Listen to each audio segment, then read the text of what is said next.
Good afternoon. How is everyone doing? Good. Thank you all so very much for coming. We're very pleased to have you all here.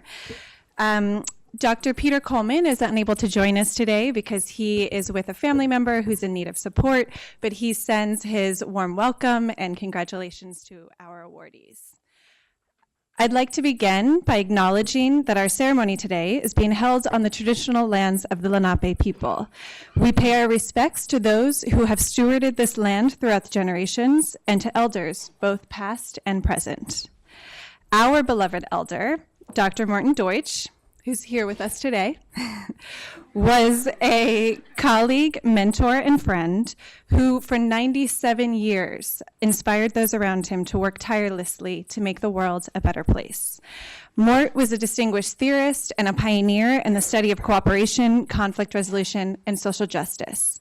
He was also a leading social science activist on issues of war and peace, writing papers, making speeches, and participating in demonstrations. He believed in the power of ideas, bless you, and in supporting, mentoring, and inspiring future generations, including the nearly 70 PhD students he mentored over his career. Up until the final months before his passing in March 2017, he continued to publish work and joined us in the center every week to greet students, share lunch, brainstorm new ideas, and to push forward a new social movement to build a global community forum. He envisioned a forum centered on building communities and networks around the world that would allow people to deal with today's pressing problems, such as destructive conflicts, failing economic systems, mass incarceration, and the effects from climate change. This award was first established in his name in 2005 in order to stimulate, incentivize, and honor both distinguished and early career contributions to scholarship, practice, and activism, with the aim of interrupting oppression and sustaining justice. Past awardees have included, this is where we show our slide with all of the names of our awardees, which is slide number 2, I believe. Oh, sorry. That's me. That was my fault. Sorry. So this is the list of our past awardees. Some highlights include Jeffrey Canada, Mazarine Banaji, Jean Sharp, Sister Elaine Roulette, the Fortune Society, and 2 years ago, TC's own Daryl Dwing-Sue. So we will begin today with a presentation from our winner of this year's graduate student submissions for an exemplary paper on social justice. And following that, I will introduce our scholar practitioner, Mariame Kaba, who will present her work and then be engaged in conversation with our very own Dr. Hakim Mohandas Amani Williams, who is on faculty with our center and is this year's recipient of Teachers College's Distinguished Alumni Early Career Award. I hope that you were able to see him in the brunch this morning. A big thank you to Rosella Garcia, to the TC Academic Festival team, and to the MD-ICCCR staff, in particular, Keerthana Hirudayakanth, who works diligently every day to support this work and is also a genius. And with that, I'd like to ask Keerthana to introduce our student awardee.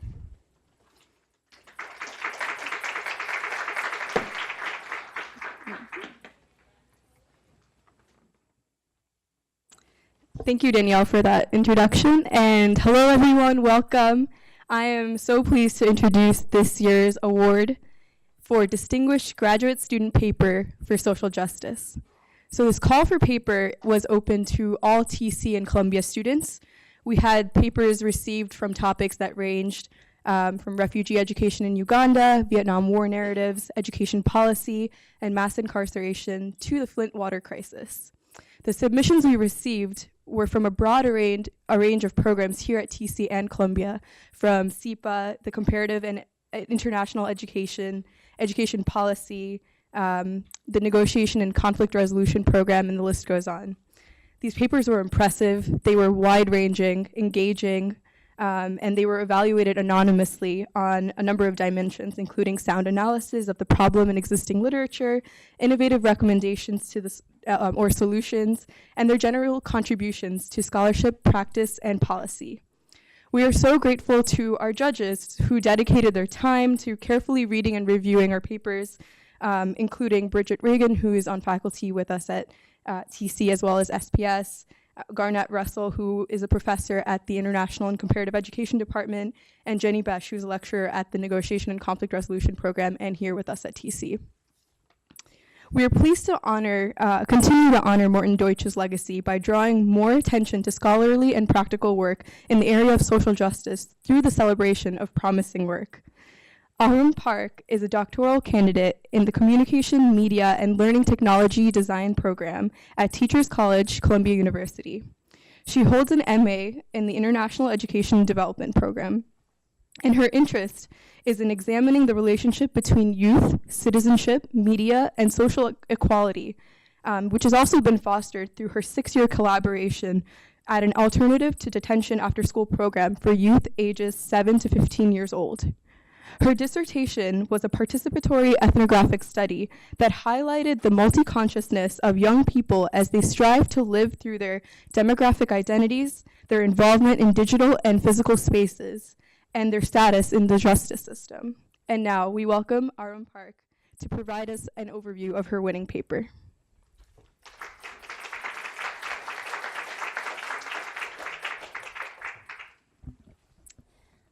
I wanted to first thank the review committee from the Morton Deutsch International Center for Cooperation and Conflict Resolution who engaged with this paper, and everyone at TC Academic Festival and MD-ICCCR who offered this opportunity to share my work today. The paper examines the care practices of young people and staff members at an alternative to detention after school program. To give a very brief background context of juvenile justice, when young people are arrested, depending on the charges, they go through different pathways within the justice system. And today, I'm going to be focusing on my collaboration with young people at Voices, which is an alternative to detention after-school program for youth ages 7 to 16 years old. While their case is being reviewed by the family court, young people are mandated to attend the community-based program at Voices, and these programs all allow young people to stay at home, attend school, go to an after-school program, and so that there is a stay of consistency. At the program, youth participate in workshops like arts, cooking, sports, and theater, and have in-person and phone check-in with staff members. Before I continue, I wanted to let you know that young people in this study are minors and court involved, so Voices is a pseudonym, and the photographs here are all intentionally blurred to protect the identity of young people. And except for 2 photographs in this presentation, most were all taken and produced by young people.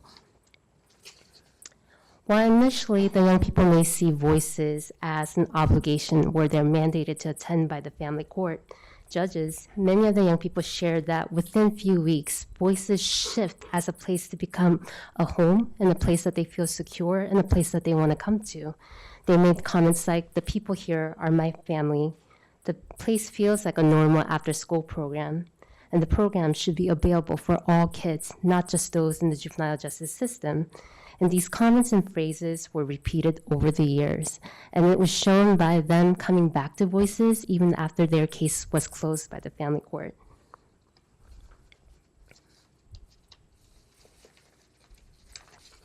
And so these themes about Voices led both young people and I to wonder, how do young people receive Voices in its space? And what narratives do young people craft about being present at Voices? And so young people and I talked about how care at Voices played a vital role in how they felt about the space, and we considered the care frameworks by Nell Noddings, who talked about ethics of care that emphasize the role educators and students both play to establish a relationship.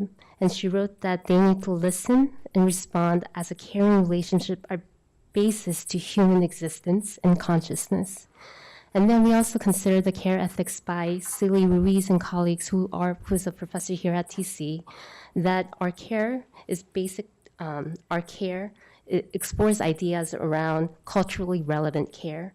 And they talked about that we need to encourage a mutual trust and highlight the need of a community that values rituals and practices similar to students' home lives. And young people and I also found that there's another aspect of care, where they were transforming staff's care practices by bringing their own from their home and in their communities. And young people discussed what care should look like at Voices. And young people were then embodying this combined care and taking it back to their home communities in their neighborhoods, schools, and in their digital online spaces and their social media sites. And so young people's care practices were illustrated through our discussions of what care meant to them through our dialogue. And then they produced different artifacts that touched on what care at Voices meant. And these were shown through collages and photographs that they produced. And then they talked about how they interacted with staff members and staff members' children when they came to events and other young people at Voices. And then they also brought in artifacts from home that they produced to talk about how they've shown care in different ways. And so these care framework helped us to consider then, how could young people be re-seen not as a recipient of those who need to be changed or those who need to be educated, but rather as changers and contributors who are already making a difference in the world through their multimodal literacy practices? And how could we understand the value of the ways young people address social issues affecting their community? And how could these spaces then be restructured to consider the well-being of a young person and their families? And so through these questions, then we pondered going forward, then how could these care framework help us to reimagine and restructure the educational spaces so that it becomes a place of haven, not just in the physical, mental, emotional, but beyond those. That's it. Thank you.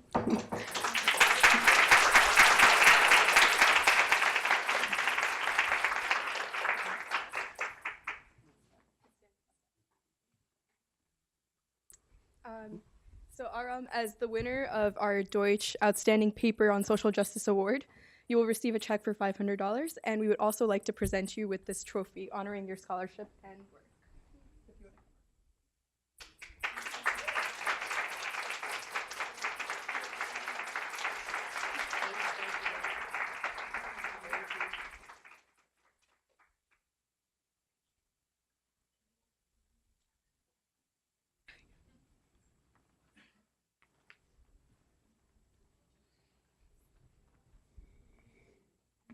Do we have any audience questions for Ahram? Would anyone like to ask any questions? Yes.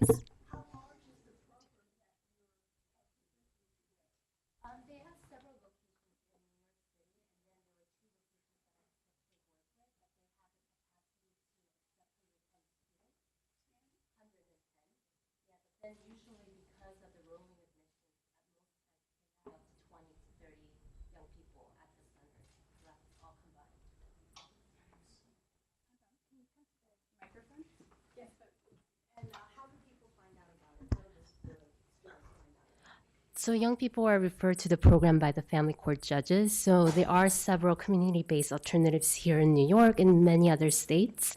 And usually these judges are the ones who recommend which program that they should go to. And so most times in New York City, they're referred to the program at the place where their young people are arrested. So even if they live far away, if they were arrested in Staten Island or Queens or Bronx, that's where they're located. So there's a huge commit for them if they have to come to go to school, come to the after-school program, and go back home, and that becomes a problem. And a lot of the time, the judges and the staff members and the families work together to find alternatives as well.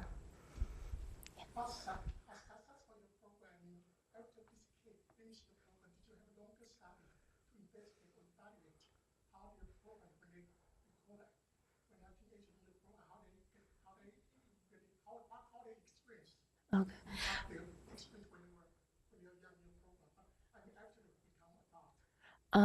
There were studies done by different after-school programs that say that young people who, instead of going to juvenile detention facilities, if they come to a community-based alternatives, there's a 70% chance that they are not going to be rearrested and that they can stay home and go to colleges later on. So it's much better because studies have been done that juvenile detention facilities have histories of assault, not just by staff, but youth-on-youth violence and sexual assault. That's very detrimental to young people. And by keeping them home and having them go to school and being close to the networks, you help young people stay whole and you consider their well-being in the long run.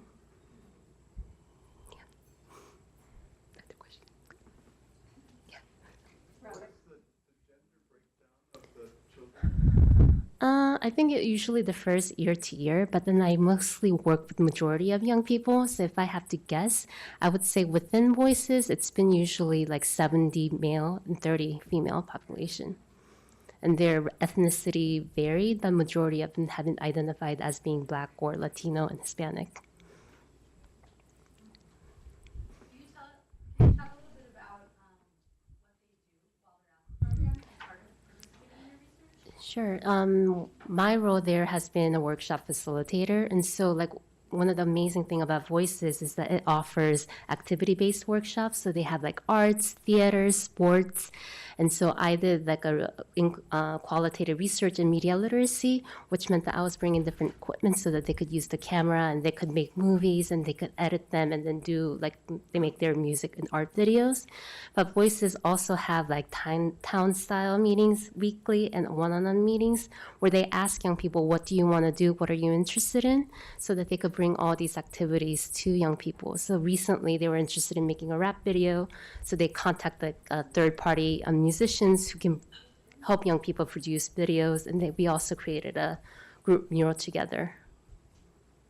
How long typically are the students stay with the program? And is it required by the court or they stay with the program voluntarily? Yeah, it usually ranges, and sometimes they can be there just for a day, it could be a week, but sometimes they could be there for months, and this is all during the time while their case is being reviewed.